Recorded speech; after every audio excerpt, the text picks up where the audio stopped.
Hi everybody, my name is Alicia Ortega Munoz and this is my presentation and it is called Makerspaces in Education. So to begin, the first question is what is a makerspace? Well, according to edutopia.org, makerspaces provide hands-on creative ways to encourage students to design, experiment, build, and invent as they deeply engage in science, engineering, and tinkering. A makerspace is not solely a science lab, wood shop, computer lab, or art room, but it may contain elements found in all of these familiar spaces.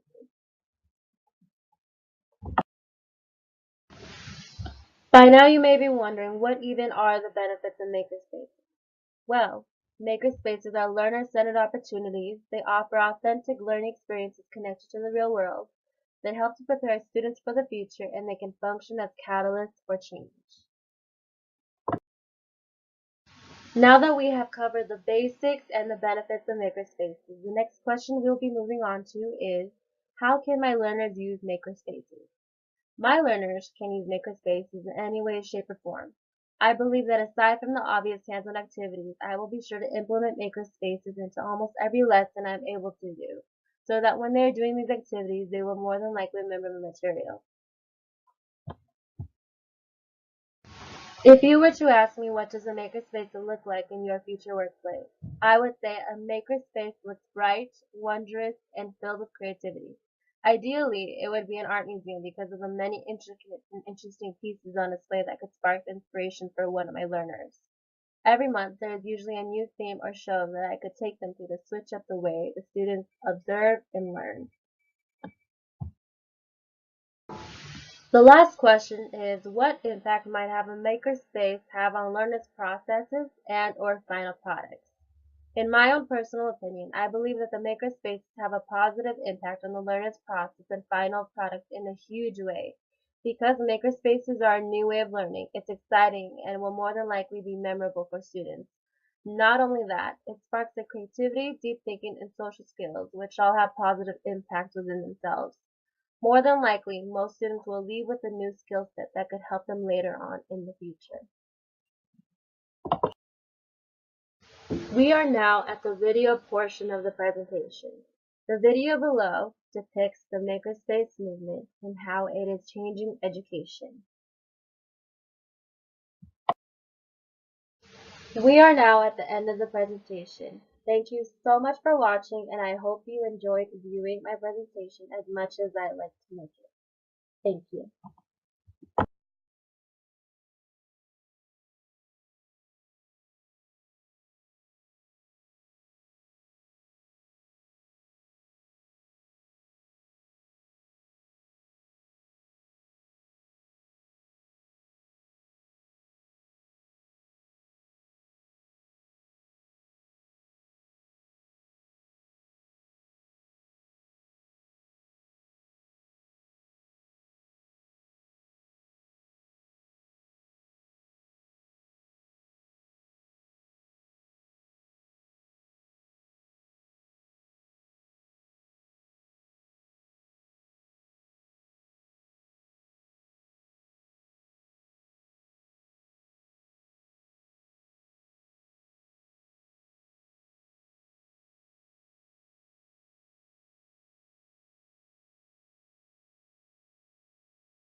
Well, to say the educational landscape has changed over the last decade is quite an understatement. There are tools and resources available today we never could have imagined, including something known as a makerspace. Here's how it works at Columbus Academy.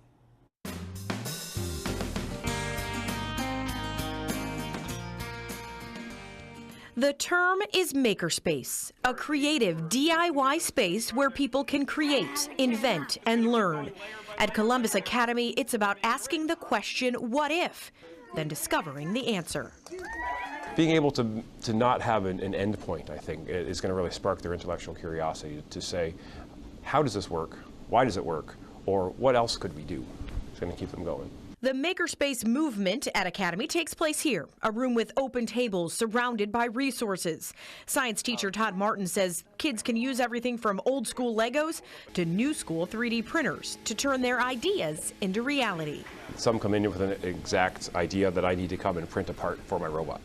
Other kids come in here and they're getting out arts and crafts materials, whether it's pipe cleaners and cardboard, and they're making a prototype, they're making a chair. And they're encouraged to do it all with little direction. Technology's come such a long way that we can bring students into this area and do that same kind of thing and say, let's make something move. And then from that standpoint, that's as much direction as we have to give them. And instead they have these resources and have these tools and bins of Legos or pieces of wood or even just cardboard or here with 3D printers and be able to say, oh, I want to make a bicycle. Oh, I want to make a spaceship. I want to make a dollhouse. I want to make a nightlight. And they can take the ideas or things they're passionate about or their curiosities and actually produce something that's tangible. Martin uses this Makerspace classroom to lead 3D design, a sort of extracurricular for middle school kids at Academy. They come in during an activity period. When it comes to utilizing a makerspace, the only real parameters are right up here. So these kids, no older than 9th grade, are creating things that open, move, and actually function with a 3D printer. They can actually see how the things that are happening in our more traditional classes come to life. So it's actually applying our math, applying science, applying concepts like Newton's laws to a real life situation and saying, oh, here's how a gear works. Or, oh, this is force. Or this is what it means to double the size of something. It's all part of the changing landscape in education, Martin says, a new way of looking at things for our future generations. Before I was kind of the instructor and give them instructions or the bearer of the knowledge. And now it's more of like a facilitator and a director of the space. So not only does his title of teacher stray from the typical definition, so does the role of his students, who sometimes know more about the technology than the adults. And we come in here and say, okay, today's challenge is to build something that moves. And then they're going to access new technologies, new apps, new pieces of software equipment that I'm not necessarily an expert in that, nor are they. But together we're able to problem solve. And once they do, the results are pretty incredible. Kids have designed everything from basic robots to parts for wind turbines, even hoverboards. They learn how to code and use microcontrollers. And above all, Martin says they learn a very valuable lesson. I think the most impressive thing is when kids come in and they have an idea and they build it or they try to design it and it doesn't work the first time. I think it's been the most tangible way to see what it means to fail safely. Even the kindergartners have used the makerspaces, which Martin says was a good reminder of why they exist. Just the wonderment when they walk in the room and they're so full of questions and they're not in here asking, when's the test? Or am I doing this right or wrong? They couldn't wait to get their hands on some of the 3D printed objects, to ask questions about how does this work, what color is it hot? Simply put, that is why the Makerspace movement is becoming so popular, preparing all kids for life beyond school. This school is not an endpoint, nor is college an endpoint, but this is real life. We're preparing kids for a world that we can hardly imagine. Well, to learn more about Columbus Academy, they have some opportunities in the new year. Academy Mornings give parents a look inside active classrooms, even talk with current students if they'd like. January 10th and 24th, they'll focus on the lower school, which is pre-K through 5th. The session on the 17th and 31st of January features the middle and upper schools. They all start at 9 a.m. You can RSVP at columbusacademy.org or call 614-509-2220. We are now at the end of the presentation. Thank you so much for watching, and I hope you enjoyed viewing my presentation as much as I like to make it. Thank you.